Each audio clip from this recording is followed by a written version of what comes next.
Well, I know this isn't your typical adventure video like I usually have on my website, but it kind of is an adventure for us. We are moving and we are moving states, and so it is a pretty big move. Not the biggest I've done, but it's a pretty big move. So it's kind of an adventure, and I just wanted to let people out there know what it's like to move across state lines, and we'll be going many states. We're going from Minnesota to the state of Virginia, so it's kind of a big move for us. So here is what it's like to move from one state to another. For us, this is how we do it.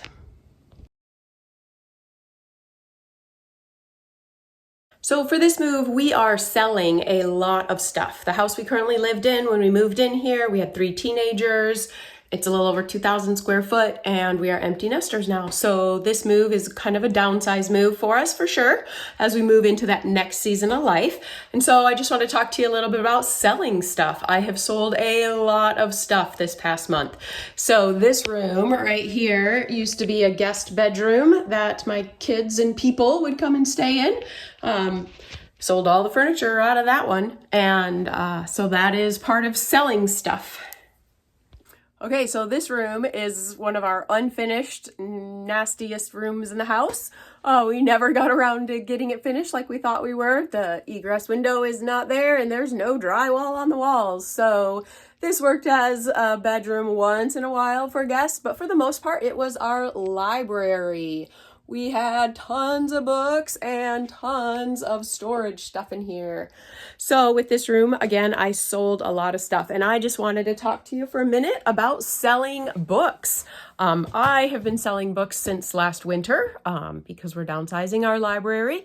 And one of the things I did was got the little app, put it on my phone, scanned all the barcodes for all of our books, figured out which ones were worth anything over $10, and then created an Amazon store, which isn't the first time I've created an Amazon store. Like 10 years ago, I was selling some of my homeschool curriculum for myself and for one of the local Christian schools. So I created an Amazon store and was able to sell the used curriculum on Amazon. It was a great place for that. But this time when I went to sell my personal little stuff on Amazon, it's gotten way too big. I didn't sell a single book, and my books were up there online for several months.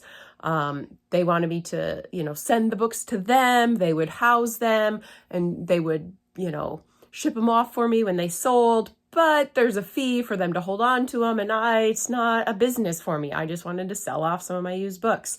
So that didn't go so well. So then this month, basically, I called all the used bookstores in my town, and a lot of them just give you in-store credit, which is great, but I'm leaving, so I don't want in-store credit. So I had 2 used bookstores that would give me cash for my books, brought them to them. They went through them, picked out what they wanted, and gave me some money. Another bookstore took all the books I brought to them and then just gave me money. It wasn't much. It was like $50, and I brought them probably 5 boxes of books. The other thing I did was with all my kids' books, because I was a homeschool mom, I have tons of kids' books. As my kids have read them over the years, I just took a video of all of my books and put it up on Facebook Marketplace, and I sold them for $2 a book. So that is how I sold off a bunch of my books.